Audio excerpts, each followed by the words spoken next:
Bueno, en primeiro lugar, unhas cuestións simples e sinxelas para que saibamos de que vamos a falar. Vamos a falar dun sistema de financiamento. Entonces, un sistema de financiamento ten unha única e expresa finalidade, que é, digamos, dar satisfacción ás competencias de que dispón, en este caso, unha autonomía. Vale? Ese é o obxecto fundamental que ten un sistema de financiamento. A diferencia do que predica o españolismo, un sistema de financiamento non ten nada a ver coa solidaridade, non ten nada a ver con cuestións de coordenarnos co Estado nin farrapos de gaitas. Un sistema de financiamento, insisto, o que trata é de atender aquelas competencias que temos cedidas, aqueles servicios e competencias que temos cedidos, e o que temos é que ter a dotación necesaria para que esos servicios cheguen á nosa poboación na súa xusta medida. Tampouco un sistema de financiamento é un problema de xustiza ou non, senón é un problema de ter suficiencia de recursos e logo de ter, efectivamente, capacidade tributaria a respeito desos recursos. En consecuencia, o nacionalismo sempre, cando digo sempre, digo desde o ano 1896, nun documento que teño aí, de nada menos que de Alfredo Brañas, que sabedes que unha persona de moita zona en Cataluña que escribeu o regionalismo, donde declara Galiza nación, e que incluso Bóveda utilizou cifras do propio Braña que demostraban, de feito, a situación desigual que mantiña a Galiza co Estado tan lonxe no tempo. Así que, cando agora falamos deso, non estamos a inventar nada, estamos a seguir a certos compatriotas nosos. Sabedes que as Irmandades da Fala que celebramos o ano pasado, o centenario, no ano 18, o ano que ven, en Lugo, celebraron unha asamblea onde, naturalmente, eles xa eran moito máis concretos e no capítulo 4, un conxunto de medidas que se logo agora non vamos a falar delas, unha das cousas que pedían xa era o concerto económico para Galicia. Ademais, lle chaman concerto económico. Excuso decirvos que o Partido Galeguista, no estudo que fixo do Estatuto no 31, no Seminario de Estudos Galegos, ese documento que eu teño aquí, Anteproxecto do Estatuto de Galicia, maio de 1931, pois xa defendía exactamente o mesmo. E incluso era bastante máis valente que todos nós. Fixadvos o que decía. Son, despois de decir todas as competencias a que tiña que acceder Galicia, entre outras cousas, ao Instituto de Banca de Crédito, a todo o sistema de concerto, etc. Decía, garantir o traballo de todos os cidadáns segundo as súas condicións e as súas necesidades, con arreglo ás exixencias da xustiza social, algo que seguramente que nós hoxe ni siquiera os compañeiros vascos, ou ora opinará logo, estaremos moi ben en condicións de poder ofrecer. Pero isto é dicir, o que quero indicar con isto, que o nacionalismo sempre defendeu esta cuestión. O BNG fixo absolutamente o mesmo. E eu, para non ir moito máis longe, agora que vamos a celebrar unha Asamblea Nacional, onde a soberanía é un centro fulcral, non podemos falar de soberanía política sin ter soberanía fiscal. Iso é absolutamente imposible. Unha cousa leva a outra. Eu recordo que o 30, estando no Parlamento, o 28 de xuño do ano 2002, fixadevos na data, 28 de xuño, sabedes que pasou o 28 de xuño de un ano, que se aprobou o Estatuto de Galicia republicano, pois non foi casualidade que lexíramos daquela esa data, presentamos unha iniciativa no Parlamento galego que basicamente era o sistema de concerto. De acordo? O Estatuto de Nación, que isto de Estatuto de Nación, en términos rigurosos, pois pode ter algún problema, pero ben sabíamos o que queríamos dicir cando decíamos Estatuto de Nación, aí realmente se recolle, digamos, o sistema de concerto. Por lo tanto, Jorquera está aquí diante, presentou o sistema de concerto no Parlamento Galego. Ana non está aquí diante, pero estará, e presentou o sistema de concerto, e outro día incluso tuvo que debatir co señor do PSOE, despois, se queremos, nos referimos a eso, porque é moi simpático o que fixo o señor do PSOE, Leiceaga,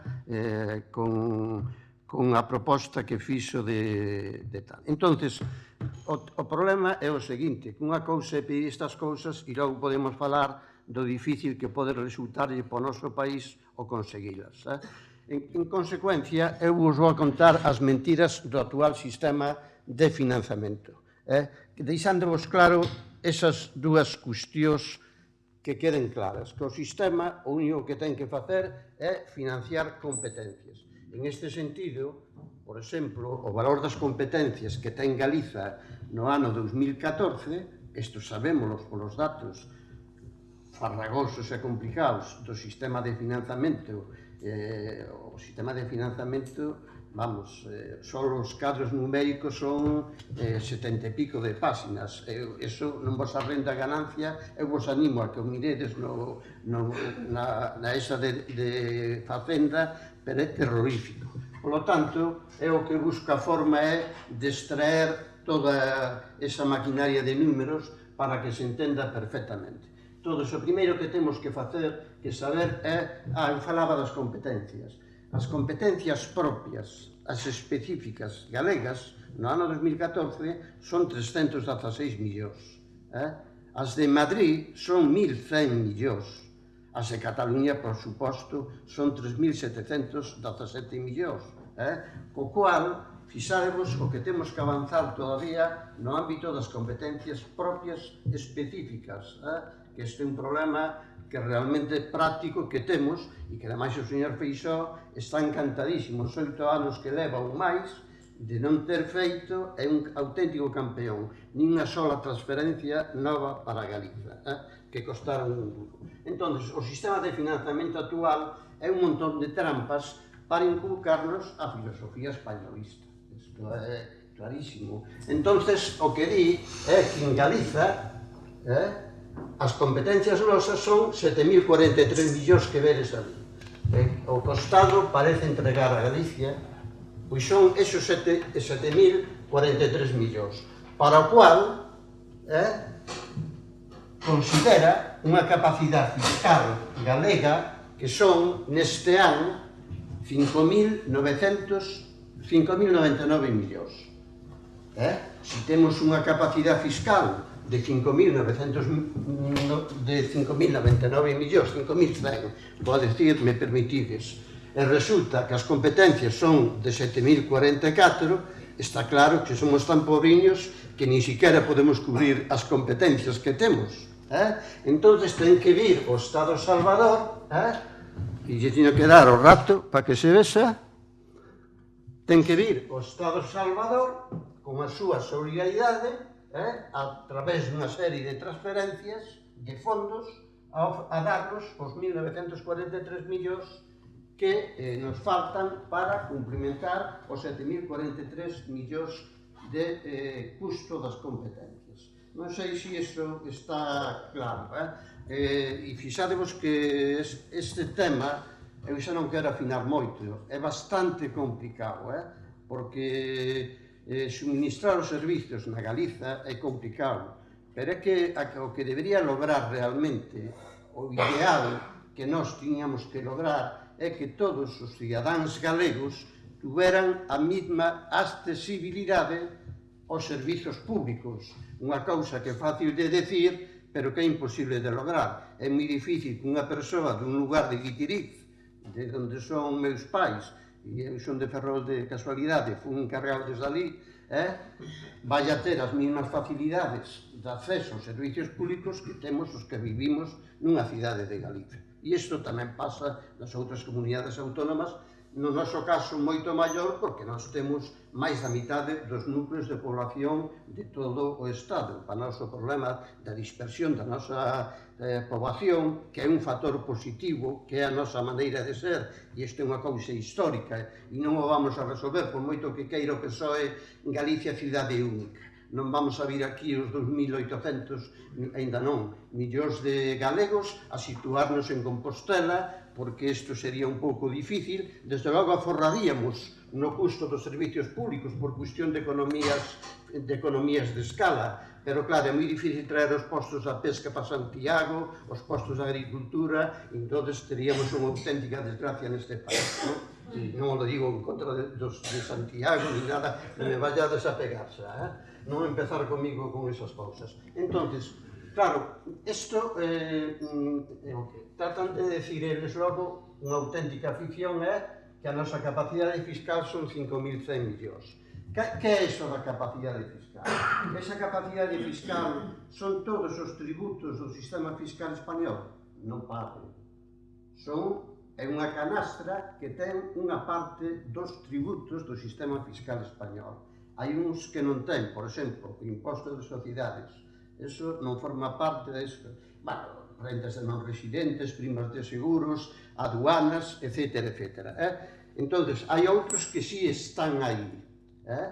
Por exemplo, sociedade, sucesións e doacións, transmisións patrimoniais, actos jurídicos documentados, as tasas sobre xogos, iso ademais están cedidos, son os cedidos tradicionais, están cedidos ao 100%, pero son de unha cuantía menor.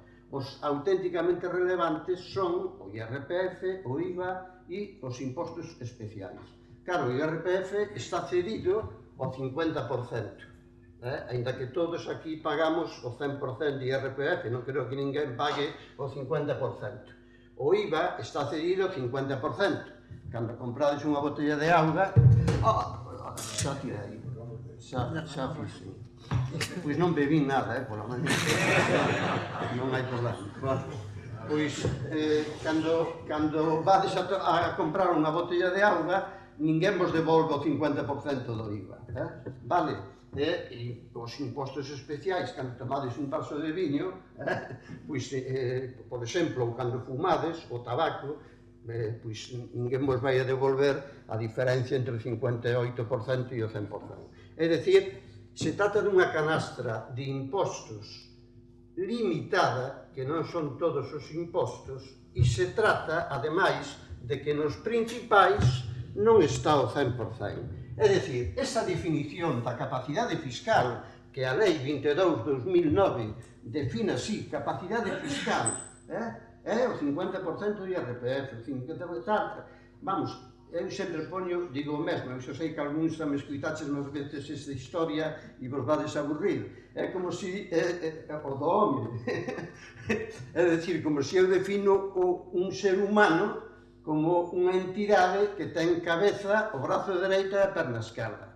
Non? Xa, como está Conso aí al lado, cerca, me metedes en Conso e me quedo ali a que me miren porque estou auténticamente tolo. Pois eles definen a capacidade fiscal das comunidades autónomas de régimen común desta maneira e se quedan tan panchos.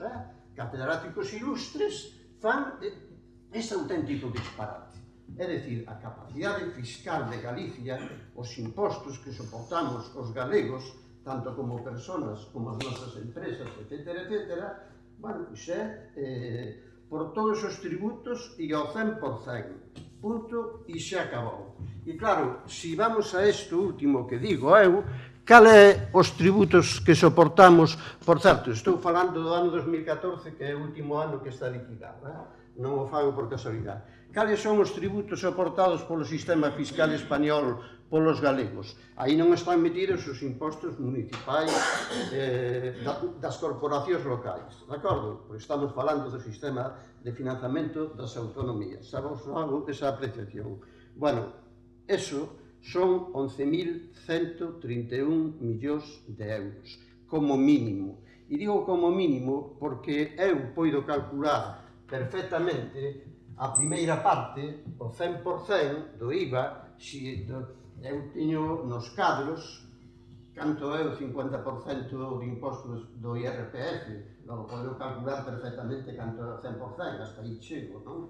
E igual me pasa co IVA e me pasa cos demais impostos que forman parte da canastra de financiamento. Fixadevos que se colledes o que di a Axencia Tributaria, os tributos que pon os totales están ben, pero, sin embargo, cando distribuye entre comunidades, acontece que só toma aqueles tributos que se recadan nas axencias tributarias que temos na Galiza, de tal maneira que Galiza seica, na máis que pagamos o 3,6% dos tributos, vaya maravilla, algún estará dicindo que xa quixéramos pagar solo o 3,6%. En cambio, no sistema de financiamento, son conscientes de que esa finalidade dese informe da Axencia Tributaria non é distribuir entre comunidades os impostos. E entón, para o caso do IVA e para o caso dos impostos especiais, se toman en conta os índices de consumo, vale? E en función deses índices de consumo, outras cousas, porque o IVA, por exemplo, nos fabricamos aquí unha cousa, enviamos a Andalucía ou enviamos ao País Vasco e son os vascos que non van pagar o IVA, etc., ou os andaluces, ou o que sea. Entón, se toman unhos índices de consumo, eso fai o propio Ministerio de Facenda, os índices de consumo os calcula o INI. Por exemplo, sobre o tabaco, que, por certo, a broma que sempre digo, aquí non hai fumadores, porque o 100% do imposto de tabaco se recada en Madrid. Na máis que hai fumadores en Madrid, como sabedes. Polo tanto, xa me estou perdendo. A idea que vos quero dar é de que eu son capaz de facer exactamente canto é o 100% dos tributos que forman parte da cesta tributaria. Ora, temos o problema de canto é o imposto das sociedades, que é, por exemplo, o caso máis importante dos outros impostos que non forman parte. Entón, aí, naturalmente, o que si sei eu que en este ano, por exemplo, 2014, polo DIRCE, o Directorio Central de Empresas que elabora o INI e que ademais o IGE o colle, entón aí están das empresas que están en Galiza, cantas teñen a sede fora de Galiza. 4.214. De acordo? Vale, aí temos ademais aí empresas de moita importancia, o sector financiero, que non están aquí para ganar unha peseta, seguramente, o sector enerxético, onde somos unha auténtica potencia, tamén ganan ben as grandes distribuidoras, todas as empresas manufactureiras de moita importancia que existen en Galicia, sin dúbida ninguna, por non citar o cinturón que hai alrededor de Citroën, etc. Bueno, pois todas esas empresas, naturalmente, bueno, o propio Inditex non tributa na Galiza, tributou este ano 671 millóns no Estado español. Entonces, cal é o tema? Este é un tema que despois o Jora seguramente nos pode ilustrar moi ben, porque, naturalmente, se nós vamos ir ao sistema de concerto, nós temos que saber que dispoñemos de 11.131 millóns de euros como mínimo, os cuales non só é unha cantidade, que é o que pasa no sistema de concerto, é que, por exemplo, agora, nós non temos prácticamente competencias para facer mover os tributos. Temos competencias no IRPF moi limitadas, pero é máis, hai máis competencias en sucesións e donacións e iso, pero, ollo, cuidado, a titularidade das competencias cedidas sobre os impostos corresponde ao Estado, para que nos quede claro que quen manda cartucho ao cañón. De acordo? Pois isto é o Estado máis descentralizado do mundo que nos queren vender. Polo tanto, temos que saber iso, e tamén temos que saber que, naturalmente, como sempre planteamos as cousas, isto significaría que habería que facer unha modificación que determinase que todos os centros de productivos que tuvesen rentas, ingresos en Galiza, teñan a sede ou non en Galicia, teñen que facelo en Galicia. Iso é unha modificación normativa que hai que facer e que logo haberá que ver aí os puntos de conexión e unha cousa máis de complicacións, etcétera, etcétera, para que nós determinemos con precisión e cuantía canto é esta cifra. Eu, vamos, estimo nun mínimo, porque eu son unha persona, todo o mundo que me coñece que sabe que son moi conservador, vale? Entonces non teño, vamos, non facerme caso que non hai mal. Entonces isto, como fan eles a mentirilla esta? Bueno, ahora xa me metín así, aí. A mentira esta a contan da seguinte maneira. Galiza, digo, soportamos 11.000 millóns, vale? Polo tanto, como eles nos van a dar de volta 5.099, se quedan con 6.031 millóns dos impostos que nós soportamos. Isto é a realidade, e non a ficción que vimos ao principio que nos querían meter. Entonces, como é verdade que nos dan unhas transferencias, isto é o Estado e isto é Galicia nos ingresos. Esos ingresos veñen para aquí, para Galicia, e esas transferencias veñen como ingresos para Galicia para que dé os 7.043. Vale? Logo, cal é a diferencia que hai entre o que recadamos e soportamos e o que son as competencias que nos concede este sistemiña? 4.088 millóns que estamos entregando desde Galicia ao Estado continuamente, e estamos nunha etapa de crisis. Logo, a diferencia que hai entre un sistema como de concerto, e isto vos lo quero deixar claro, e un sistema como o do réximen común, é que o sistema de réximen común corresponde a unha Galicia rexión. O sistema de concerto corresponde a unha Galicia nación. Xa sei que o País Vasco non está considerado como nación polo Estado español, e iso é unha pelea que vamos a ter para alcanzar un Estado plurinacional. Pero iso é un problema político que despois podemos entrar nel, pero que non podemos obviar, que non debemos ni podemos obviar, salvo que queramos falar teóricamente das cousas. Pero temos que entender que esa é a diferencia clara. E nós, insisto, que estamos pola soberanía, naturalmente, vamos a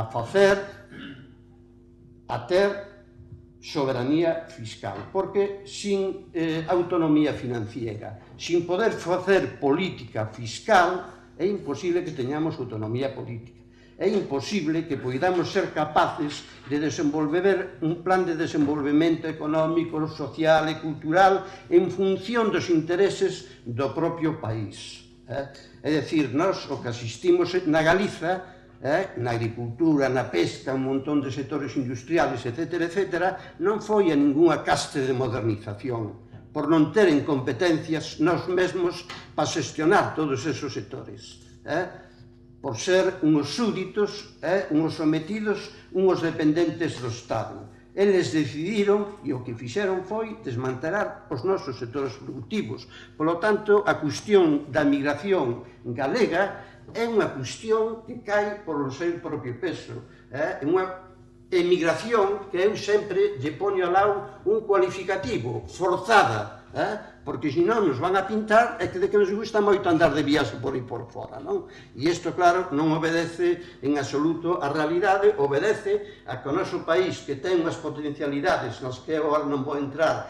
tremendas, para poder dar emprego a toda a súa poboación en idade de traballar, eso, lamentablemente, non está a acontecer. Nós non temos a suerte de, como os compañeiros vascos, de ter un goberno nacionalista gobernando aí, pois desde que está a autonomía, e igual en Cataluña, etcétera, etcétera. Aquí gobernou xente que está en contra deste país e a cativeza que tiña o estatuto nin siquiera é aproveitada.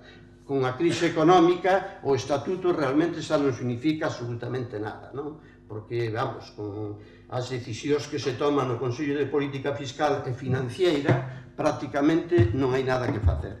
Neste sentido, como eu leín a entrevista que lle fixeron ao Llora en Sermos Galiza, eu estou totalmente de acordo, vos aconsello que aleades, porque desta maneira non é a palabrería miña o que vos poida convencer, senón a de un experto que traballou en todos estes temas. Eu, por certo, leín moito, naturalmente, dos vascos, e a ciencia en especial, cando se celebrou os 30 primeiros anos do primeira lei de cupo, no ano 81, etc., e teño información, vamos, a mí unha vez un periodista me preguntou que non había literatura deso, e dixen, Dios mío, non, por favor, ademais está a legislación, claro, de cada acordo e todo isto, non me contes esas mentiras, non?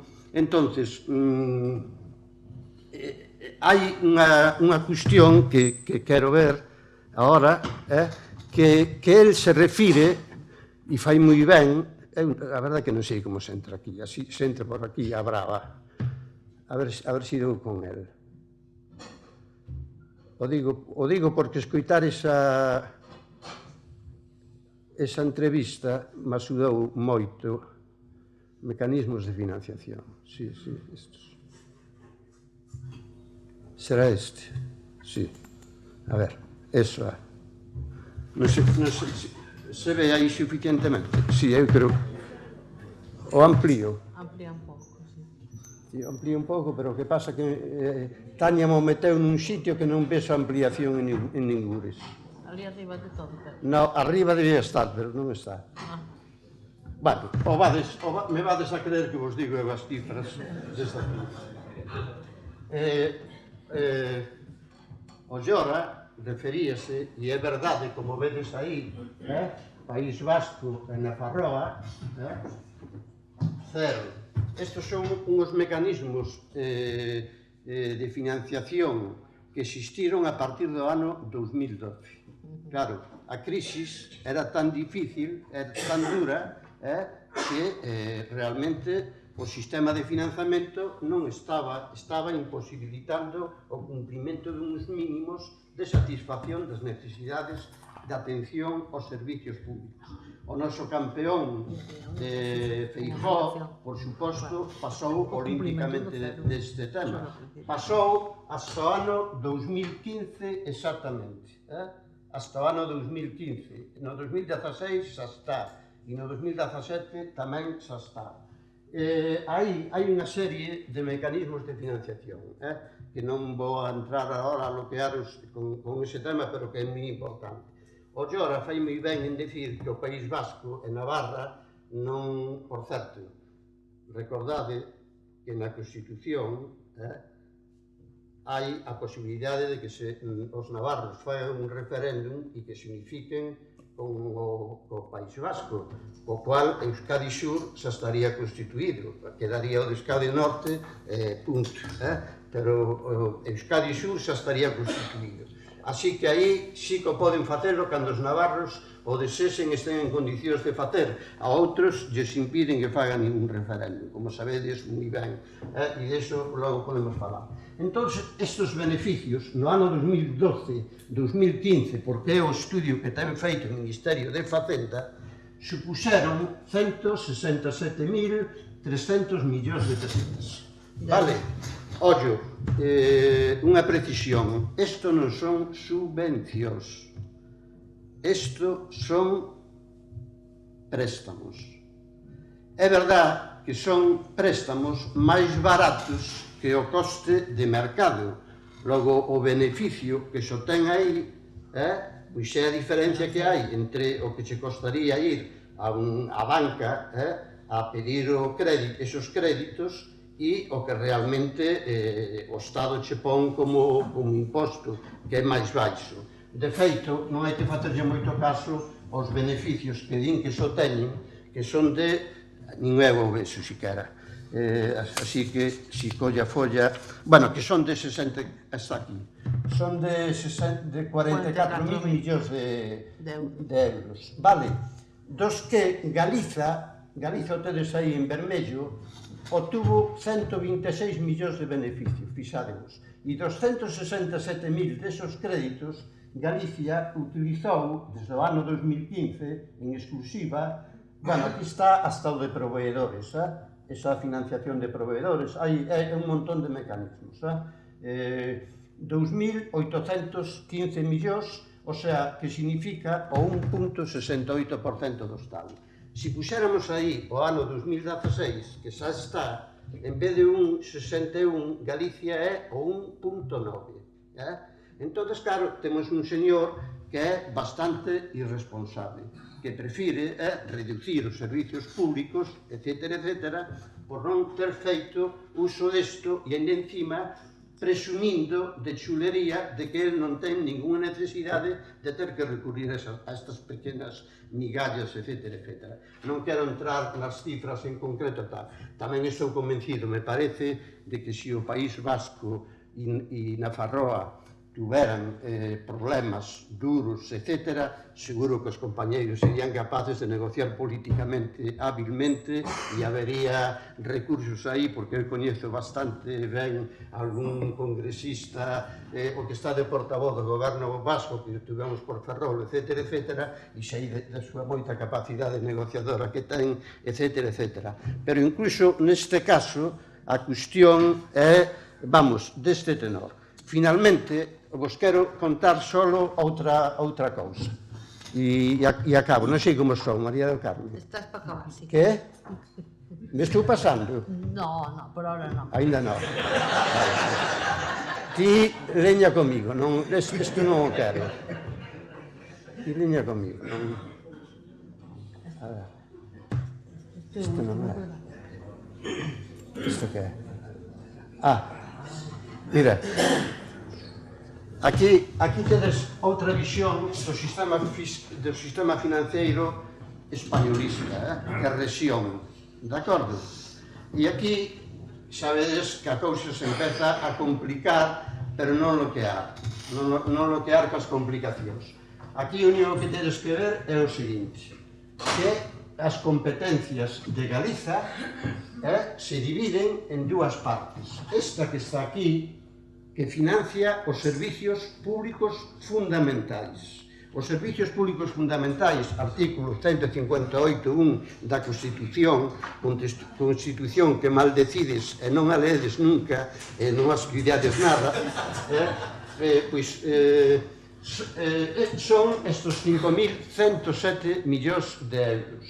E logo está o resto de competencias, claro que hai, agricultura, xustiza, etcétera. Vale? Bueno, o problema é o seguinte, se eu collo os orzamentos liquidados do ano 2014 pola Xunta de Galiza, canto en esos servicios fundamentais gastou Galiza. Colle a distribución funcional dos orzamentos e eu calculo exactamente canto a Xunta de Galicia gastou no ano... Sabedes canto gastou? 6.217 millóns de euros. É dicir, este sistema de financiamento para financiar no ano 2014 os servicios públicos fundamentais nos deu unha cuantía que é menos que hai. Ten un déficit de 1.110 millóns de euros. Este sistema naceu no ano 2009. Entre o ano 2009 hasta o ano 2014, non vos vou pasar todos os anos, porque é un aburrimento, me tedes que creer, o déficit na financiación dos servicios públicos esenciais foi de 10.444 millóns de euros. 10.444 millóns de euros, compañeros e compañeiras, entre 2009 e 2014 no ensino, na sanidade e na protección social. Estamos falando de palabras maiores e estamos falando de o positivo que é este sistema que nos trata como rexión.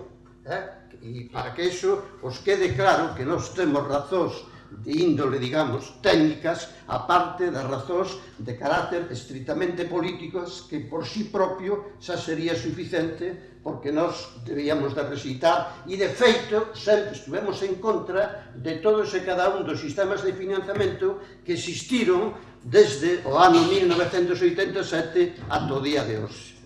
que non é unha teima que teñamos. É dicir, a autonomía sabedes que empezou no ano 79, pero con un sistema de financiamento establecido, non empezaron hasta o ano 1987. A partir de aí, hubo unha serie deles que eran quinquenais por a razón, que xa non sei nin falar, pola razón de que a LOFCA decía que a participación nos ingresos do Estado das comunidades deberían cuantificarse por 5 anos, un pouco como pasa co cupo,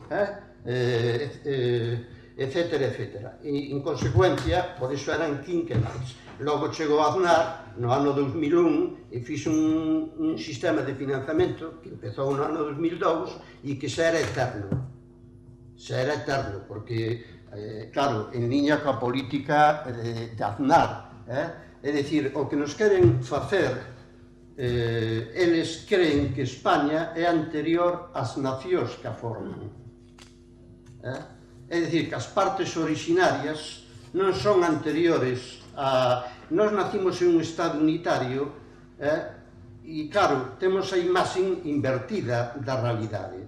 Se vos supoñedevos 4 Estados que deciden formar xuntarse, entón hai que crear un órgano supraestatal. Entón, ese órgano supraestatal, xa sexa de carácter federal ou confederal, naturalmente hai que asignar unhas competencias, que son as partes orixinais que lle asignan que competencias vai a facer ese órgano. E, naturalmente, son as que aportan o diñeiro para que ese órgano supraestatal poida executar e levar a cabo esas competencias que se lle van a conceder no sistema federal ou confederal.